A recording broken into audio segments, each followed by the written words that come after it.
According to The Guardian and Associated Press, Enrique Tarrio, a former national leader of the far-right group the Proud Boys, was arrested on Friday near the U.S. Capitol on a charge that he assaulted a woman protesting against a gathering attended by him and others who'd received presidential pardons for crimes stemming from Donald Trump's January 6th insurrection attack. Capitol Police said officers saw Tarrio strike the protester's cell phone and arm after the woman placed the cell phone close to his face as they walked near the Capitol. Tarrio had just left a news conference that ended without incident. Police said in a statement, the woman told our offices that she wanted to be a complainant and Tarrio was arrested for simple assault. Tarrio of Miami had been serving a 22-year sentence, the longest among hundreds of related cases, when the U.S. president in January granted clemency to all of the more than 1,500 people charged in the Capitol attack. Tarrio attended a press conference on Friday with other Proud Boy members, as well as Oath Keepers founder Stuart Rose, who had also been convicted of seditious conspiracy but was freed from prison in January after Trump commuted his 18-year sentence. On Saturday, Tarrio confronted a group of police officers who defended the Capitol during the attack, accusing one of them of being a coward. A video shared by Tarrio on social media on Saturday showed him following the officers, Michael Fanone, Harry Dunn, and Aquilino Ganell, through the lobby of the Washington Hotel that was hosting the Principal's First Summit, a conference where one of the officers received a Profile and Courage Award. In the video, an unidentified woman with the officers tells Tarrio, "You guys are traitors, just back off." Tarrio said, "You're brave on Twitter," then continued to follow them. "You guys were brave at my sentencing when you sat there and laughed when I got 22 fucking years. Now you don't want to look in my eyes, you fucking cowards." Fanone, a former Capitol Police officer, then turned and told him, "You're a traitor to this country. And this is what you voted for. Terrorist traitors released from prison to walk the streets and re-terrorize the upstanding police officers that they originally fucking terrorized. Are you proud of yourselves now that Joan fucking lives? Is this the fascist fuckery that you really wanted? You know, the history is written by the winners. And currently the winners are corrupt criminals codifying propaganda they use to win power and justify irreparable destruction of anything and everything that's supposed to keep them honest or prevent anything bad from happening. It's Nazi o'clock. Woke the fuck up." The following moments may contain explicit language. Viewer discretion is advised.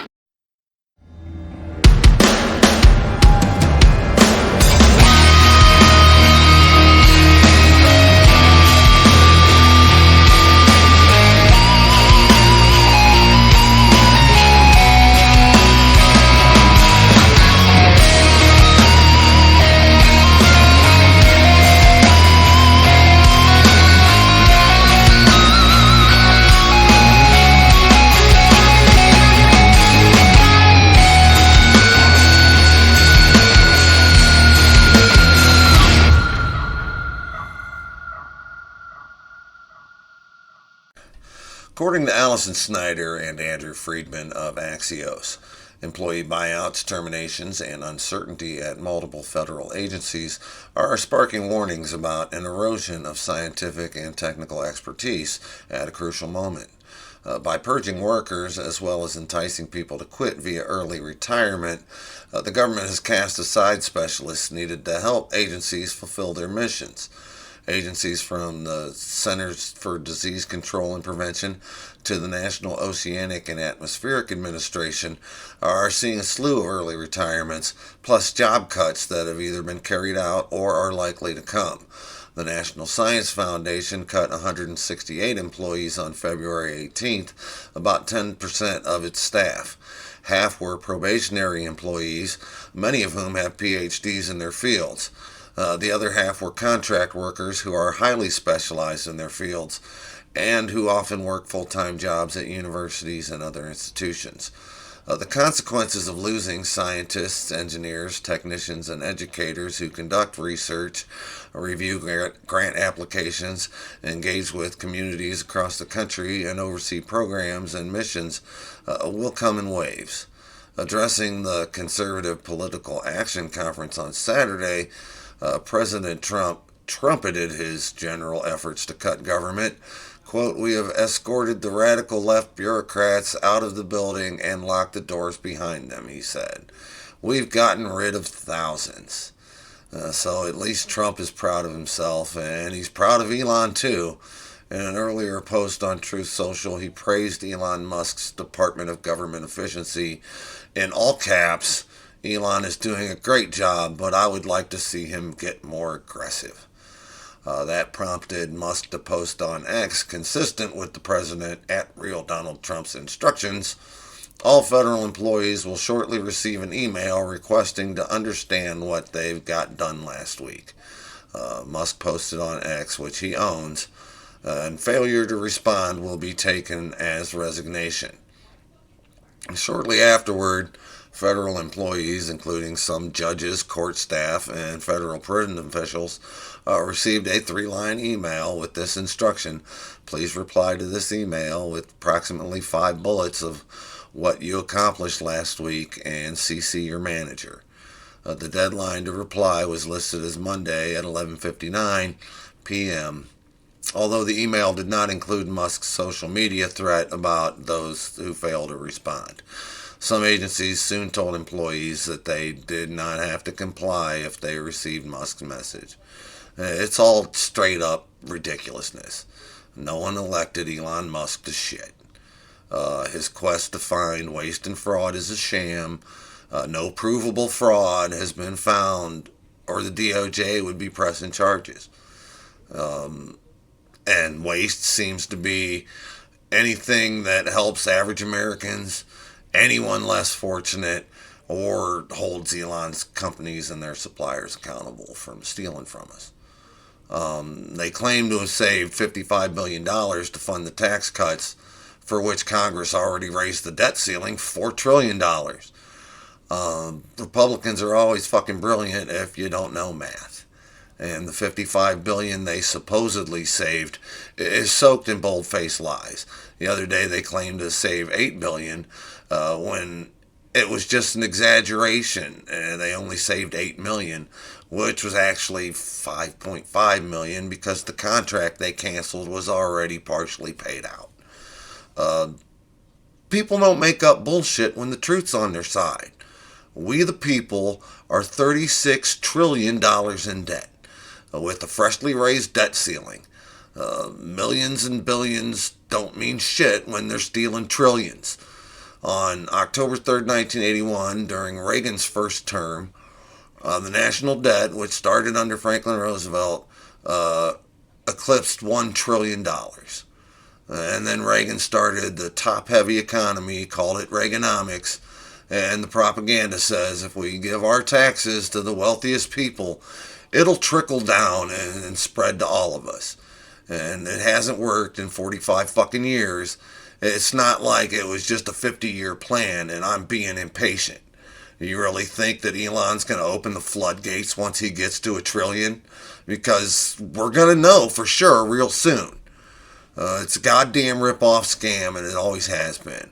The ultimate example of American insanity, because we've done it over and over and over for 2.5 decades.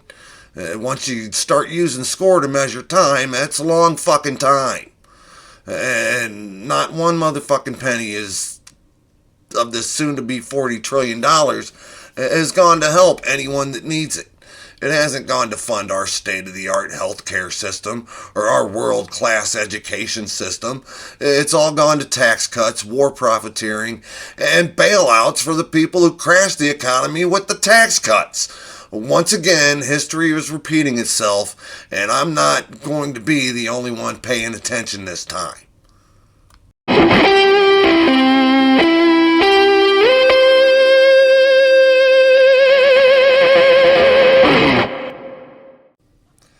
According to Mauricio Alencar of the Daily Beast, CNN host Jake Tapper exposed President Trump's negotiation strategy in the war in Ukraine as a top foreign affairs envoy struggled to point out one concession Russia would make in a peace deal.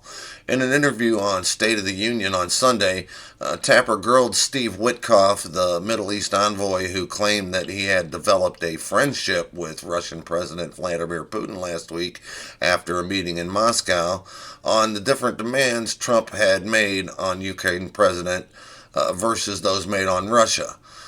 Quote, President Trump has been putting a lot of pressure on Ukrainian President Zelensky, as you just noted, and laying out the concessions Ukraine will have to make to end the war, Tapper pointed out. What concessions will Russia have? And Witkoff answered in vague terms. Well, I think any peace deal, each side is going to make concessions, whether it's territorial concessions, whether it's economic concessions, he said. I think there's a whole array of things that happen in a deal, and you'll see concessions from both sides. According to Kanisha Singh and Ted Hesson at Reuters, Witkoff said on Sunday that there would be an expectation that U.S. firms may do business in Russia in the event of a peace deal in the Russia-Ukraine war. Trump has been pushing for a deal to end the war in Ukraine and held separate calls with Russian President Vladimir Putin and Ukraine President Volodymyr Zelensky this month. So what it really comes down to is Trump needs to end the war in a hurry so we can lift sanctions against Russia, because there's money to be made and Putin doesn't have as much because he spent so much on his 3-year invasion. Trump is Putin's bitch, and you might want to be Putin's bitch. That's what you voted for, but that was never going to be me. And I've always been saying the whole time that this is Russian sabotage, and every day they prove me right. I'll really get sick of being right. I knew we surrendered to the Russians on election night, and since the inauguration, he has made multiple threats on Greenland and Canada, claiming they are needed for our national security, and if you look at the globe from the top, they're the only land territories between us and the new Soviet Union that Putin started the Ukraine war over. We can no longer afford to be the dumb, gluttonous, forgetful society that Joseph Goebbels convinced Rupert Murdoch we are. It's time we stop proving the Nazis right and prove Joe Biden right. Nothing is beyond our grasp if we stick together. And now's the time to reach out and take America forward. If we don't do it soon, we literally won't have a country left.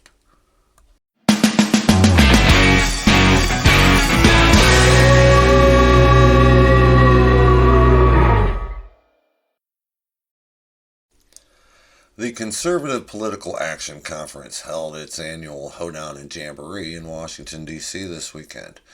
According to David Smith of The Guardian, drunk on power, Donald Trump spent Saturday afternoon before adoring fans, boasting of his victories, taunting his enemies, and casting himself as America's absolute monarch, supreme leader, and divine emperor rolled into one.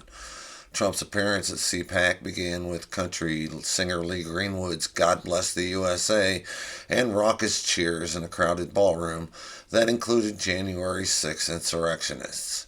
75 minutes later, it concluded with the U.S. president standing between two flags, pumping his fists and swaying to the Village People's YMCA. In between was a man who was never so sure of himself, so contemptuous of his foes, and so convinced of his righteous mission to make America white again, even if it means leaving global destruction in his wake. This was the 15th time Trump has addressed CPAC, the biggest annual gathering of conservative activists. When he was out of power, his speeches could be dismissed as ravings of a madman. Even during his first term, his extremist rhetoric came with some expectation that the Democratic guardrails would hold. But as America and the world will have discovered during 1 month back in the White House, Trump is unhinged. And he took the stage at CPAC brimming with confidence and basking in the chants of USA, USA. Trump claimed without evidence he should in fact have won the election by a bigger margin, But Democrats, quote, cheated like hell, only to find his victory was, quote, too big to rig. The president bragged about pardoning hundreds convicted of crimes in the January 6th attack on the U.S. Capitol, describing them as political prisoners and J6 hostages. Some of them were in the room chanting J6, J6 and shouting thank you.